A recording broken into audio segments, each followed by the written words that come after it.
Yo, what do everybody? It's your boy Killer Kel TV, aka the Do-Rag King.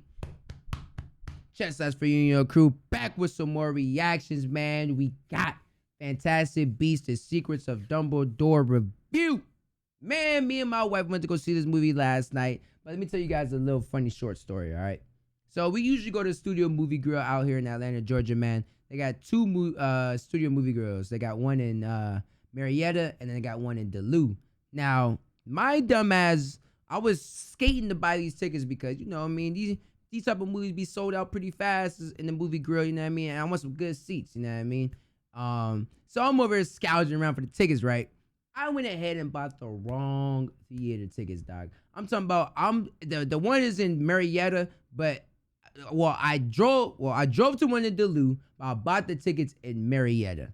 So I bought the wrong theater ticket. So I'm pulling up there. You know what I mean? We chilling, we ready, 7 o'clock. My ticket didn't scan. I'm like, okay. You know what I mean? The kiosk is broke. It's fine. Go to another kiosk. Didn't scan. Okay. Maybe something's wrong with my thing. I'm looking. All right, 7 o'clock, blah, blah, blah. She telling me I got to go stand in line and whatnot. Cool. We go stand in line and whatnot. It wasn't that long line. It was only one person in front of us. We looking at the screen, and it says the movie starts at 6:45. I was like, that's odd. My ticket says 7. And the next movie don't start till 8. I was like, that's really odd. You got a 6:45 and 8, but mine says 7. Like, y'all either pushed it back or forward. I can't really tell. So I'm standing in line. They call us next and whatnot. I look. I was like, that mother freaker says Marietta, dog. Mary fucking Yetta. Long story short, though, they ended up switching our tickets to the 8 o'clock preview because, you know what I mean, they could just transfer it over since it is the same theater, you know what I mean? All I go is to Studio Movie Girl to buy, you know what I mean, for movies and stuff, man. I mean, it's the best spot to watch movies, man. I get to sit back, give me a little perfect Patron, you know what I mean? Cop me a movie, man, with my feet up, chilling, relaxing. But me and the wifey went to go check out this movie, man, and let me tell you guys, it was probably one of the best movies we have ever seen, man. It's all right. That's not the cap. It ain't the best movie we ever seen, but it was a great movie this year, man. It was a great movie, man. My only gripe about this movie really is the fighting. There wasn't really that much fighting scenes in it, like too much action and whatnot. It was more of a story-based one. But then I had to think about it. I had to think. They did a lot of more of the action in the second one, in the second installment with Johnny Depp. And that's another thing too. Now, a lot of people probably didn't rate this movie as good because of the you know what I mean, because of the cast change, you know, with Grindelwald or whatnot. But I ain't gonna lie though, the guy that played Grindelwald, he's a great actor, you know what I mean? He did a great job as Grindelwald. But yeah, it was just a little bit less action in this one, a little bit more story. I do like the politic approach that they did on this than a huge ass just freaking brawl. I did like that about this one. It actually opens up for more movies. You know what I mean? It actually opens up for more story in the Fantastic Beasts lore type shit. You know what I mean?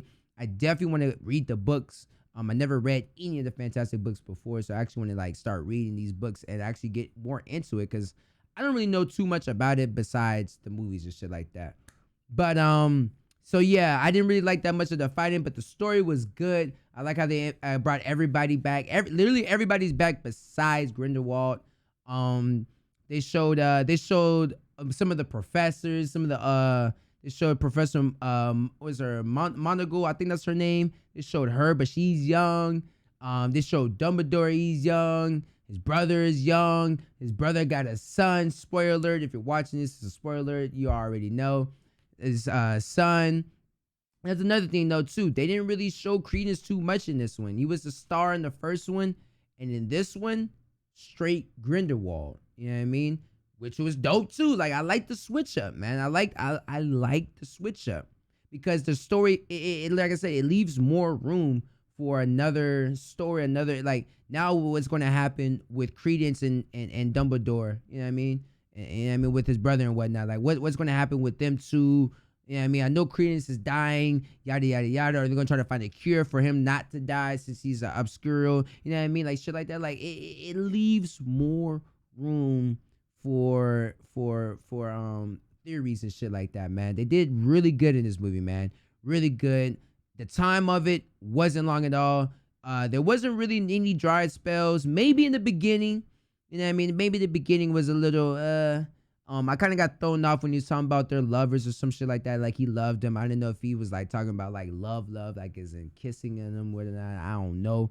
You know what I mean? But it kind of threw me off a little bit on that. It might have been the drinks. I was kind of like, what? I literally said, what the fuck? You know what I mean? But yeah, I don't know. What else? Yeah, man, it was just an overall good movie. I like I like the actors in here.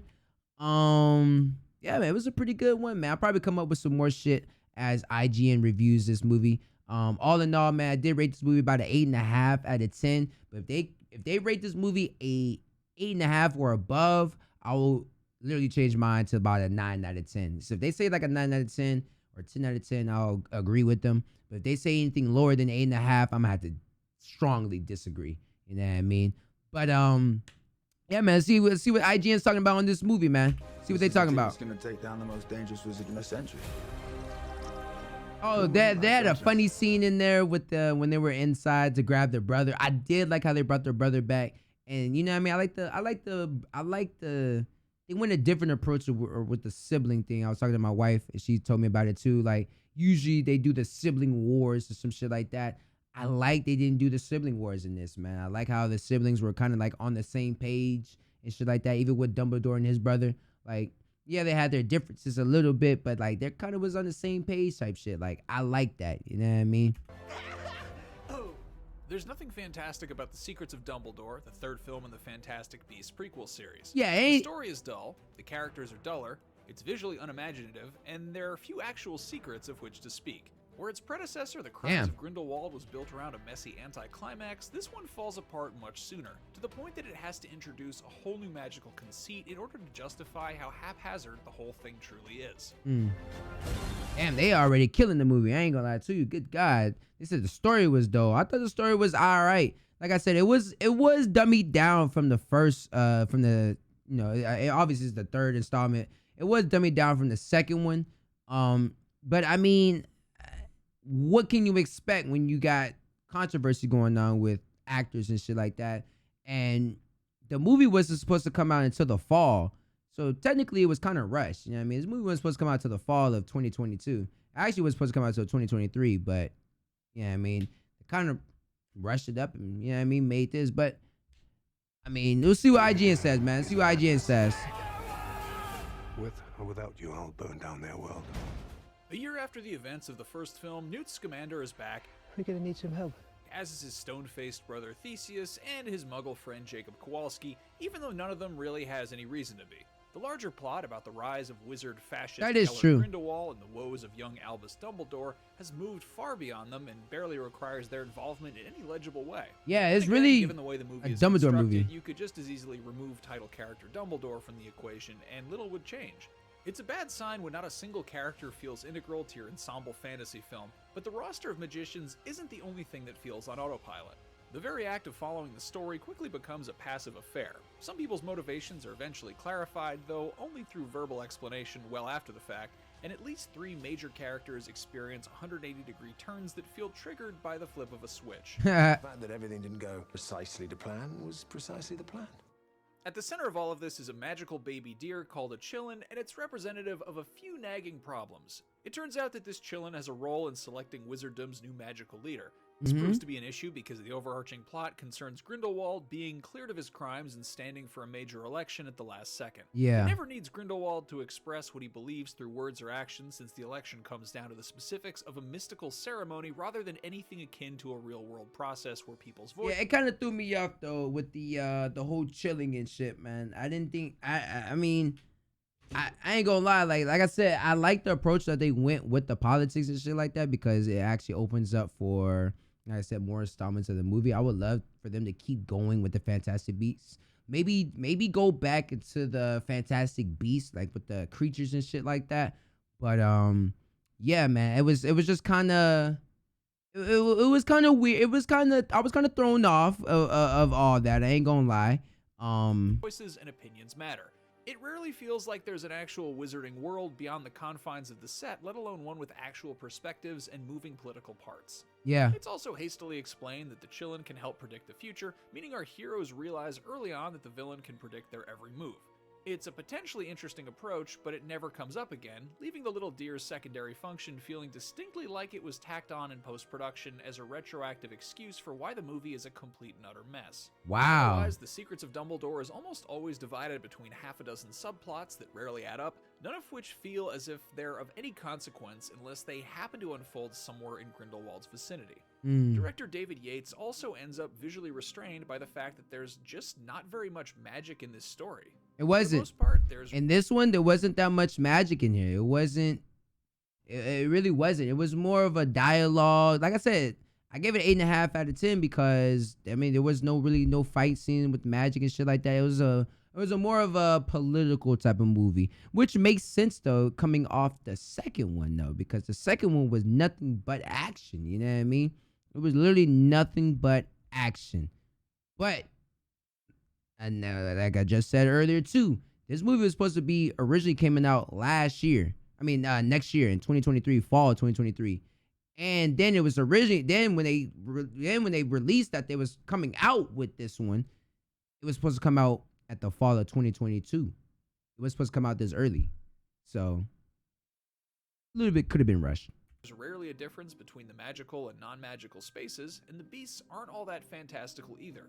Every location is plain and gray, and while the muted visual palette occasionally works, it leaves most of the film looking and feeling drab even when it ought to be exciting. Yeah. Jacob is perhaps the closest thing to an actual protagonist, but his function, instead of anything rooted in his story, is simply to be an audience point of view character for longtime adult viewers.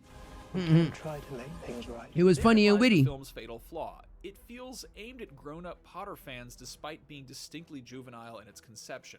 Despite Agreed. its focus on politics, it's completely apolitical, with a plot that centers on 3 potential wizard leaders without actually framing or expressing any of their beliefs, Yeah. including those of its central villain. Agreed. The Secrets of Dumbledore maintains the series' continuity, but only in the most superficial goldfish memory sense. Few characters have anything resembling real human emotions or motivations stemming from the previous films because their purpose isn't to be real people. Agreed. And like he just said, none of those characters like Mrs. Commander and all that stuff, they didn't really have to be in this movie, to be honest. If we're being completely honest, most of these characters did not have to be in here. They could have done this whole movie with just Dumbledore. But rather to assist in the slow forward crawl of a plot whose pieces can be reassembled in practically any combination without the big picture really changing. Sound like they better get this movie a solid 6 out of Fantastic 10. Beasts: The Secrets of Dumbledore spends 2.5 hours doing little of note, remaining scattered across half a dozen inconsequential subplots for most of its runtime.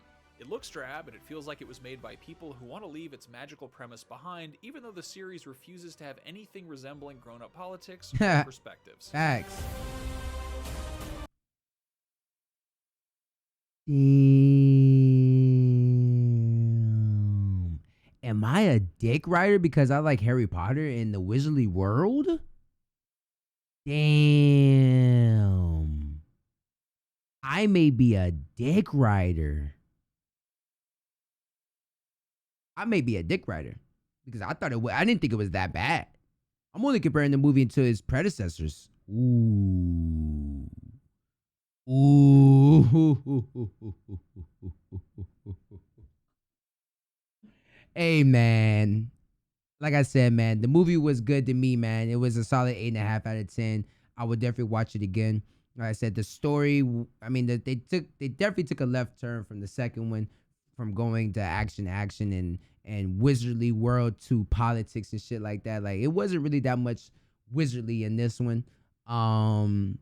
Wasn't that much Fantastic Beasts, but it still opened it up to be another one. You get, if you get what I'm saying, like, you'll get what I'm saying when you watch it, man. Like, you're not going to get what I'm saying by just listening to what he's saying and listening to what I'm saying. If you actually watch it, you'll understand what I'm saying. I didn't think it was that bad though. I didn't think it was that bad. I ain't gonna lie to you guys. It just wasn't. I don't know, man. I don't know. It just wasn't that bad. It was pretty good though. I ain't gonna lie to you guys. As always, man, your boy KTV, aka the Do-Rag King. Let me see y'all next week. They said a 4. God damn, a 4? Make sure you guys like and subscribe, man. God damn. I really can't believe it.